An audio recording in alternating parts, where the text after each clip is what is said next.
Friends, स्वागत है आपको अपने YouTube channel learn with Kamlesh Gupta. मैं हूं कमलेश गुप्ता और आज आपके बीच लेकर के आया हूं रीजनिंग का प्यारा सा टॉपिक जो कई परीक्षाओं में पूछे जाते हैं और वह है टॉपिक कैलेंडर। कैलेंडर से कई परीक्षाओं में बहुत सारे क्वेश्चन पूछे जाते हैं। किस किस प्रकार के क्वेश्चन पूछे जाते हैं, किस तरह से आपको उसको हल करना होता है, ये सारे चीजों पे आज मैं डिस्कस करने वाला हूं। तो आप देखें, सबसे पहले कैलेंडर किसी भी दिन, सप्ताह, महीने या वर्ष के पारस्परिक संबंध को हम कैलेंडर के द्वारा प्रदर्शित करते हैं, वही कैलेंडर है। और जब हम कैलेंडर की बात करें तो आप देखेंगे वर्तमान में जो हम कैलेंडर यूज करते हैं वह कैलेंडर सर्वप्रथम जूलियस सीजर द्वारा निर्मित किया गया था, लेकिन बाद में रोमन दार्शनिक पाप ग्रेगरी के द्वारा इसको आधुनिक और नया बनाया गया, जो वर्तमान में आप देख रहे हैं। अब इसके अनुसार से 2 वर्ष होते हैं। इसके अनुसार, इस कैलेंडर के अनुसार से 2 वर्ष होते हैं। एक होता है साधारण वर्ष और दूसरा होता है लीप वर्ष। साधारण वर्ष की बात करें तो साधारण वर्ष में 365 दिन होते हैं। साधारण वर्ष की बात करें तो इसमें एक वर्ष में 365 दिन होते हैं। जबकि हम लीप वर्ष की बात करें तो इसमें कितने दिन होते हैं? 366 दिन होते हैं। 366 दिन। अब इसके बाद से आपको ये होता है कि लीप वर्ष का प्रयोग करने का कारण क्या रहा। प्रत्येक वर्ष लीप वर्ष नहीं होता, प्रत्येक वर्ष साधारण वर्ष भी नहीं होता। क्यों? 4 साल में 3 साधारण वर्ष होता है तो 1 लीप वर्ष होता है। उसका कारण क्या है? जैसे कि आप जानते हैं कि पृथ्वी सूर्य का परिक्रमा करती है। ये सूर्य का परिक्रमा करती है पृथ्वी।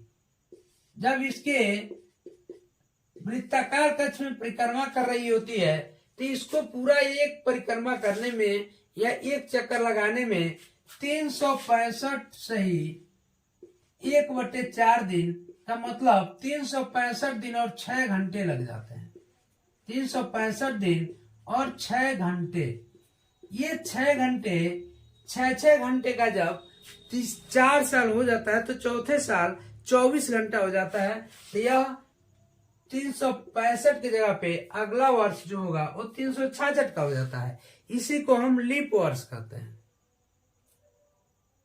अब ये जानेंगे कि लीप वर्ष कैसे ज्ञात करेंगे, कौन सा वर्ष लीप वर्ष होगा। इसको जानने के लिए आपको बहुत आसान तरीके से दिए हुए वर्ष को यदि हम 4 से भाग करें, जैसे मान लीजिए हम 2024 में ये वीडियो बना रहे हैं, 2024 का बात करें कि यह लीप वर्ष होगा कि साधारण वर्ष, तो इसके लिए आपको 4 से भाग करना होगा।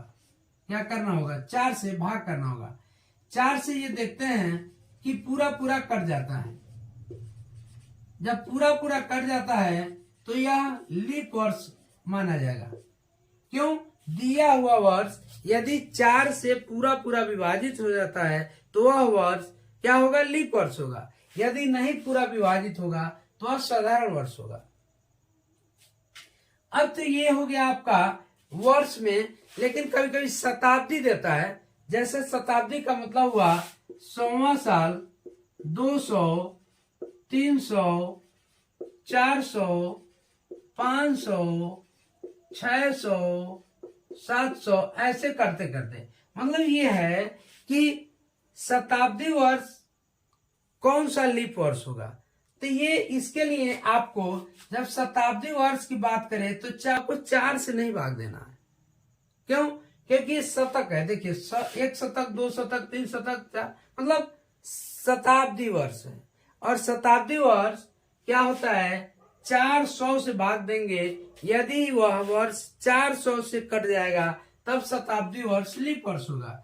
जैसे हम बात करें कि 100वां वर्ष, ये बताइए लीप वर्ष होगा कि साधारण वर्ष होगा? क्योंकि 100 शताब्दी हो गया। तो अब इसको आप देखेंगे तो यह 4 से तो कट जाएगा, लेकिन 400 से यह पूरा पूरा नहीं कटेगा। जब 400 से पूरा पूरा नहीं कटेगा यह शताब्दी वर्ष या लीप वर्ष नहीं होगा। 400 की बात करें तो 400 से कट जाएगा एक बार में, तो यह लीप वर्ष हो जाएगा। ऐसे ही 600 की बात करें, 500 की बात करें, यह 4 से सब कट जाता है, लेकिन 400 से नहीं कटता है, इसलिए यह नहीं होगा। 800 की बात करें, यह लीप वर्ष हो जाएगा। 1200 वर्ष की बात करें, लीप वर्ष होगा। यानी 400 से यदि कोई शताब्दी वर्ष में भाग दें, यदि पूरी विभाजित हो जाए तो वह शताब्दी वर्ष लीप वर्ष होगा। यदि नहीं विभाजित होता है तो वह लीप वर्ष नहीं होगा। इसके बाद अगला टॉपिक है, इसमें अतिरिक्त दिन। आपको अतिरिक्त दिन पता लगाना होता है ऐसे क्वेश्चन में। अभी ये बेसिक चीजें मैं बता रहा हूं, इसके बाद मैं हल कराऊंगा। तो देखेंगे अतिरिक्त दिन का मतलब हुआ कि सप्ताह से ज्यादा जब दिन होगा तो वह अतिरिक्त दिन होगा। जैसे हम 8 दिन की बात करें, 8 दिन की, तो 8 दिन में एक सप्ताह हो जाएगा। 7 दिन का एक सप्ताह होता है, तो एक सप्ताह हो गया और एक दिन बचेगा, यही क्या हो गया? अतिरिक्त दिन हो गया। क्या हो गया? अतिरिक्त दिन हो गया। यानी हम ये देखें कि जैसे मान लीजिए 17 दिन दे दे, 17 दिन, तो 17 दिन में कितना होगा? 7 से भाग करेंगे, 7 दूनी 14, यानी 2 सप्ताह हो जाएगा और जो बच जाएगा वह क्या होगा? अतिरिक्त दिन हो जाएगा। यानी 2 सप्ताह होगा और 3 अतिरिक्त दिन होगा। प्यारे दोस्तों, ये अतिरिक्त दिन बताने का कारण क्या रहा? अतिरिक्त दिन मैं इसलिए समझाया क्योंकि अब जो क्वेश्चन करेंगे उसमें अतिरिक्त दिन बेस बनेगा और अतिरिक्त दिन ज्ञात करके ही हम क्वेश्चन को आसानी से कर पाएंगे। तो मुझे आशा है कि यहां तक आपको ये सारी चीजें समझ में आई होंगी। आइए अब देखते हैं क्वेश्चन कैसे आते हैं। जैसा कि ये लिखा हुआ है कि 22 दिनों में कितने अतिरिक्त दिन होंगे। प्यारे मित्रों, अभी मैंने बताया कि अतिरिक्त दिन क्या होते हैं, कैसे निकाले जाते हैं। यानी सप्ताह से अधिक जो भी दिन होता है वो अतिरिक्त दिन होता है। तब 22 दिनों में कुल कितने अतिरिक्त दिन होंगे?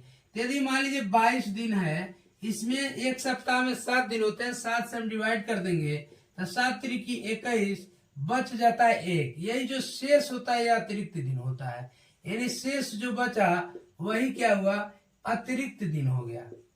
22 दिन में कितने अतिरिक्त दिन हुए? 1 दिन अतिरिक्त दिन हो गए। ऐसे चलिए दूसरा क्वेश्चन कर रहा है, यदि आज मंगलवार है तो 50 दिन के बाद से कौन सा दिन होगा? आज की बात कर रहा है, ये था पहला। दूसरा देखेंगे, आज मंगलवार है, क्या है? आज मंगलवार है। तो मंगलवार है तो अब 7वें दिन, जिसमें +7 करेंगे तो फिर मंगलवार होगा। ऐसे ज्ञात करने के लिए हम क्या करते हैं, 50 दिन जो दिया इसका अतिरिक्त दिन निकालेंगे। तो यदि हम 50 में 7 से डिवाइड कर दें तो 7 सत्ते 49, 1 बच जाएगा, यही अतिरिक्त दिन होगा। क्या होगा? अतिरिक्त दिन। अतिरिक्त दिन जब देखेंगे तो होगा 1, तो यानी 1 अतिरिक्त दिन होगा, वही क्या करेंगे हम मंगलवार में जोड़ देंगे। मंगलवार और +1 कर देंगे तो कौन सा दिन हो जाएगा? बुधवार। अब देखते हैं तीसरा क्वेश्चन कह रहा है कि यदि आपका जन्मदिन 10 अप्रैल 2024 दिन बुधवार को है तो अगला जन्मदिन किस दिन को पड़ेगा? तो 10 अप्रैल को है तो अगला 10 अप्रैल को फिर जन्मदिन होगा। बीच में अब देखना क्या है आपको कि ये सन 2024 की बात कर रहा है, तो अगला अप्रैल जो होगा वो 25 में होगा। 25 साधारण वर्ष होगा। तो साधारण वर्ष का मतलब हुआ कि 10 अप्रैल से पुनः जब हम जाएंगे 10 अप्रैल पे तो 365 दिन का सफर तय करना पड़ेगा। यानी 365 दिनों में हम अतिरिक्त दिन निकालेंगे। तो जब हम 7 से भाग करेंगे तो 7 25 35, 1 5, 7 दूनी 14, 1, यह जो शेष बचता है यह अतिरिक्त दिन होता है। तो हम क्या करेंगे, इसमें जोड़ देंगे। जैसे बुधवार है, बुधवार, तो बुधवार में 1 अतिरिक्त दिन हम क्या करेंगे? जोड़ देंगे, 1 जो बचा है। तो बुधवार में 1 जोड़ देंगे तो कौन सा दिन हो जाएगा? बृहस्पतिवार। बृहस्पतिवार।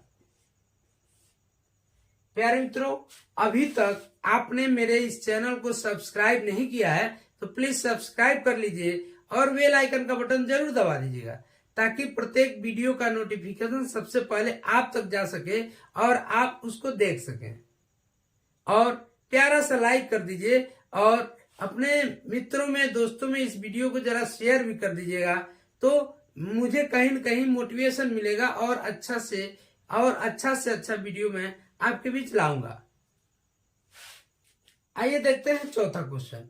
कहा कह रहा है कि दिव्यांश का जन्मदिन रविवार 16 जुलाई को है, यानी इसका जो जन्मदिन है 16 जुलाई को है, और 16 जुलाई को कौन सा दिन है? रविवार। यदि शान का जन्म 1 अगस्त को उसी वर्ष हुआ था, तो उसी वर्ष शान का जन्मदिन सप्ताह के किस दिन होगा? इसका मतलब 16 जुलाई को रविवार है, तो 1 अगस्त को कौन सा दिन होगा, ये पूछ रहा है। इसके लिए आपको क्या करना है, देखेंगे जुलाई में कितना दिन बचा? 16 दिन तो था, जन्मदिन उसका हुआ 16 को, तो बचा दिन कितना हुआ? जुलाई में 31 दिन का महीना होता है, तो 15 दिन बचा, प्लस जुलाई के बाद अगस्त में 1 तारीख को है, तो प्लस 1 ही कर देंगे, यानी 16 दिन। इसके जन्म से 16 दिन के बाद उसका जन्म पड़ेगा, तो 16 दिन में अतिरिक्त दिन देखेंगे तो कितना होगा? अतिरिक्त दिन हम निकालेंगे। अतिरिक्त दिन में हम देखेंगे तो 16 में यदि हम 7 से डिवाइड करें तो 7 दूनी 14 और 2 बच जाता है शेष, वही 2 अतिरिक्त दिन होगा। क्या होगा? अतिरिक्त दिन। तो रविवार में हम क्या करेंगे? 2 दिन जोड़ देंगे, जो अतिरिक्त बचता है वही प्लस करते हैं। तो रविवार में जब 2 दिन जोड़ेंगे तो वह कौन सा दिन हो जाएगा? मंगलवार। प्यारे मित्रों, इस प्रकार से यह था आज का बेसिक लेवल का कैलेंडर का सवाल। इससे हाई लेवल का क्वेश्चन कैसे आता है, इसके लिए मैं नेक्स्ट वीडियो में आपसे चर्चा करूंगा। तब तक के लिए आप इसको कीजिए, समझिए, और नेक्स्ट टाइप्स के इससे संबंधित क्वेश्चन मैं अगले वीडियो में लेकर के आ रहा हूं। तब तक के लिए जय हिंद, जय भारत।